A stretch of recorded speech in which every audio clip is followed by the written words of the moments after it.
목사님께서 쇠사슬로 묶고 계집에 가두고 바로 자신이 운영하고 있는 그 장애인 보호단체에서 이런 일이 벌어졌다고 합니다. 제2의 도가니 사태다 이렇게 규정을 지을 수밖에 없는데요. 이 지적장애인 거주시설 그리고 정신장애인 사회복지시설을 운영하는 목사, 이분이 신안군 염전 노예사건 후견인으로 알려져서 더 충격을 던져주고 있습니다.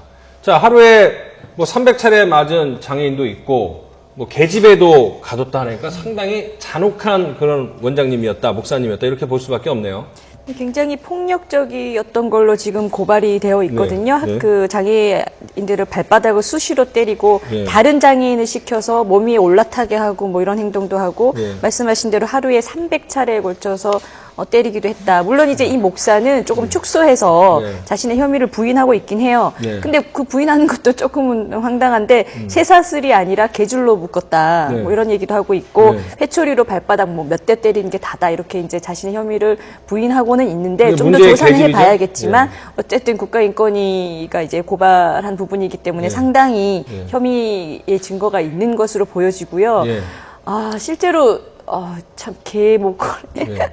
개줄로 묶으면 괜찮나요? 저는 예. 이것도 참 감정에 굉장히 반하는데 예. 우리 사회복지시설이 계속 끊임없이 이제 도가니 사태 이후에도 그렇고 문제가 되고 있거든요. 근데 이게 해결이 안 되는 이유를 보면은요, 이 사회복지시설들이 대체로 굉장히 폐쇄적이에요. 네. 그리고 또 하나는 이 사회복지시설에 거주하는 대상자들이 대부분 자기 스스로 자기를 방어할 수 없는 상태에 있는 사람들이거든요. 아주 어린 아동이거나 노인이거나 장애인이에요. 그러다 보니 이 사람들의 인권이 오로지 이 사회복지시설을 운영하는 사람의 양심에만 맡겨져 있는 꼴이 돼버리거든요. 네. 근데 사람의 양심이란 건요, 원래 선진국일수록 사람의 인권을 어떤 특정인의 양심이나 도덕적인 어떤 그런 것에 맡기지를 않아요. 제도로 그걸 보장하려고 하거든요. 네. 예를 들면 이제 이런 사회복지시설 같은 경우에도 외부 감시인이 대거 투입이 돼서 상시적인 외부의 감시를 받고 좀 오픈이 되고 예. 조사를 받아야만이 이런 행위들이 좀 줄어들 거라는 거죠.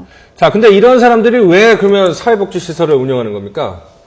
뭐 정말 사회복지를 위해서 하는 건가요? 아니면 다른 뭐 이득이 있기 때문에 하는 건가요? 근본적으로 아무래도 이제 저 사회복지시설을 운영하면은 네. 이제 그 지방정부와 이제 국가로부터 일정한 이제 보조금이 나온단 그렇죠. 말이죠. 예. 그리고 보조금이라고 하는 것 자체가 사실은 이 사람들이 생각할 때는 예. 정말 공짜로 생긴 돈 비슷하게 생각할 가능성도 있죠. 이런 부류의 그 원장 같은 경우는. 예. 그러니까 뭐 특별히 일을 하지 않고 특별히 어떤 인권적인 대우를 하지 않고 있어도 일정한 뭐 계속된 수입이 이제 있다 보니까 사실은 그 장애인이라든가 또는 뭐 미아 실종이라든가 뭐 이런 사람들도 계속 그 유치를 하려고 하는, 즉 장애인과 사회적 약자를 인간과 사람으로 보기보다는 네. 내가 수익을 얻을 수 있는 그냥 물건 같은 것으로 지금 보는 거죠. 예. 소위 말해서 공감력이 없는 상태에서 어떤 수익성을 올릴 수 있고 네. 또 대외적으로는 상당히 어떤 인정을 받을 수 있는 네. 그런 이중적 구조의 입장에서 상당히 그 양두구유 같은 네. 그 같은 구조에서 상당히 적합한 직종이다. 뭐 이렇게 상당히 생각할 가능성이 이제 있지 않는가. 네. 그렇죠. 그러니까 국가에서 지원해주죠. 민간단체에서 지원하죠. 개인이 또 지원하지 않습니까? 후원금. 후원금. 있고, 예. 그래서 거기다 지금 이 시설 같으면은 네. 국가에서 장애인한테 지원하는 연금까지 착복했단 말입니다. 네. 거기다가 교수님 말씀처럼 나 이런 거 한다, 착한 일 한다, 좋은 일 한다, 사회적으로 명예도 쌓을 수 있죠. 예. 그러니까 여러모로 좋은 일이기 때문에 이렇게 하고 있는 것 같은데 지금까지 사실은 그 장애인 수용 시설의 문제점이 한두 번 나온 게 아닙니다. 그렇죠. 지금 우리가 문제가 된 이 시설도 2011년하고 13년 두 번이나 예. 전수조사를 실시해서 예. 문제가 있다라고 시설 폐쇄해야 된다고 조사관들이 군청에 올렸거든요. 예. 그런데 그게 다 무마시켜되고 오히려 역으로 염전노예 피해자들의 후견이 돼버렸단 말이죠. 네. 그러니까 우리가 영화에서 보는 것처럼 네. 그런 일이 일어난 겁니다. 피해자를 두 번 죽이고 예. 두 번 울리는 그런 일이 일어났는데 특히 여기는 또 종교시설과 같이 돼 있어서 네. 그 강제조사하기가 되게 어려운 상황입니다. 또 이걸 본 목격자들이 신도들이기 때문에 네. 자기 목사님을 고발하기 어렵죠. 예. 그러니까 이번에 어떻게 이게 불거졌냐면 예. 그 전에 있는 신도가 나와서 이제 이렇게 고발하게 된 건데 예. 이렇게 되면은 정기적으로 뭐 우리가 가서 수사를 할 수 있는 예. 혹은 뭐 전문위원회 들여다볼 수 있는 뭐 그런 제도가 마련되지 않으면 앞으로 이런 일이 계속 일어날 것이라고 봅니다. 저는 안타까운 게 우리가 보통 지킬 박사와 하이드라 그러잖아요. 한 사람 안에 이제 두 사람 혹은 그 외에 더 많은 숫자의 자아 정체성이 있는 건데 네. 이 사람 같은 경우에는 사실은 뭐 병적인 어떤 이인증이나 다중적인 모습이라기보다는 굉장히 의도적인 목적이 일시 그렇게 두 가지 모습을 이렇게 유지하는 것으로 보입니다. 네.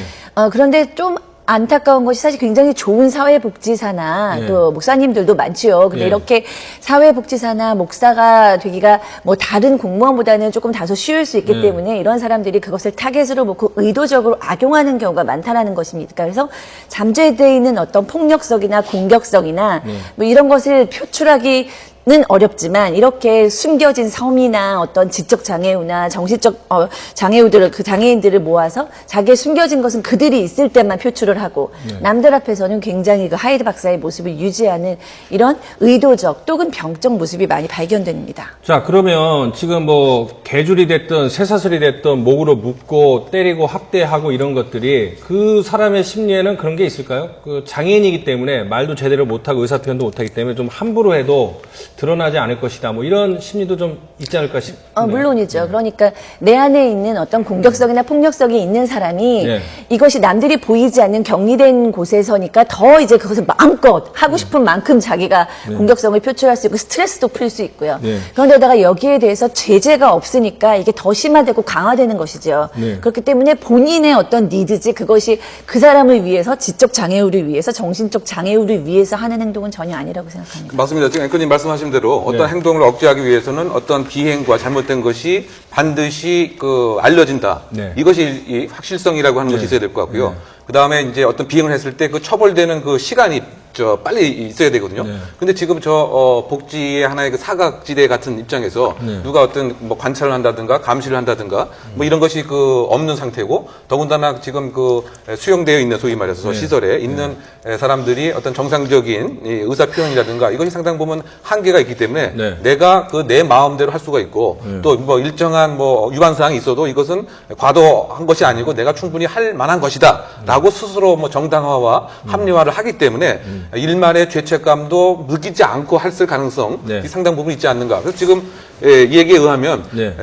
절도를 하고 불을 놓으려고 하고 이래서 내가 훈계를 한 것에 불과한 것이지 네. 정말 비인격적인 행위를 한 것은 아니다라고 하는 취지의 어떤 네. 설명을 하고 있는 것 같아요. 네. 그 얘기는 결국 죄책감을 느끼지 않고 네. 나름대로 행동에 대해서 합리화를 하려고 하는 것을 사전에 사실은 많이 준비를 해둔 그런 모습도 상당히 보인다고 보입니다. 그러니까 저는 이 목사를 옹호하고 싶은 생각은 사실 없는데 이런 측면도 우리가 한번 생각해 봐야 된다고 생각해요. 목사가 왜 이런 행동을 했을까? 네. 아마 처음에는 순수하고 좋은 의도였겠죠. 네. 근데 이 장애인을 보호하는 거는 우리 사회에서 누군가는 반드시 해야 하는 일인데 어려운 일이고 누구도 쉽게 이 일을 하려고 하지 않는 영역이거든요. 그러다 보니 자기가 그런 영역을 맡아서 하니까 실제로 힘들었겠죠. 장애인을 보호하고 다 관리하는 것이 얼마나 힘들겠습니까? 그런 일을 하면서 이거 내가 다른 사람들이 하지 않는 일을 자처해서 희생하고 있다. 네. 그러니 어쩔 수 없이 약간의 힘이 드니까 약간의 어떤 장애인 제재를 가한다든지 발바닥 때린다든지 너무 힘드니까 개줄로 묶어서 잠시 가둬놓는다든지 이런 걸 좀 하면 어떠냐라는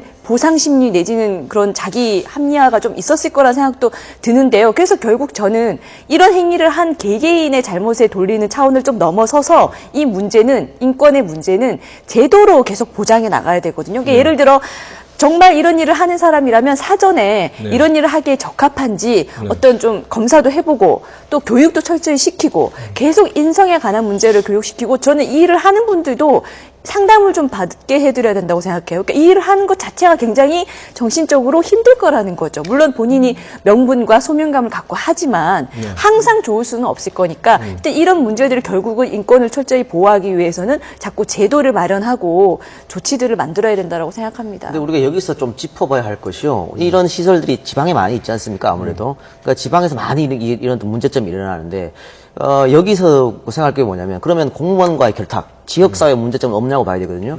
이번 사건 같은 경우에도 그 시설에 수용되어 있던 장애인의 친척이 이 시설 문제가 있다고 군청에 이야기를 했는데, 담당 공무원이 오히려 민원을 취하하시라고 권유를 했다는 거거든요. 그러니까 이건 뭐냐면 그 지역 사회가 시스템에 의해서 돌아가는 게 아니고 인정에 이끌려서 혹은 힘 있는 사람에 이끌려서 돌아가는 것이 아닌가. 이것도 우리가 한번 생각해 볼 일이라고 봅니다.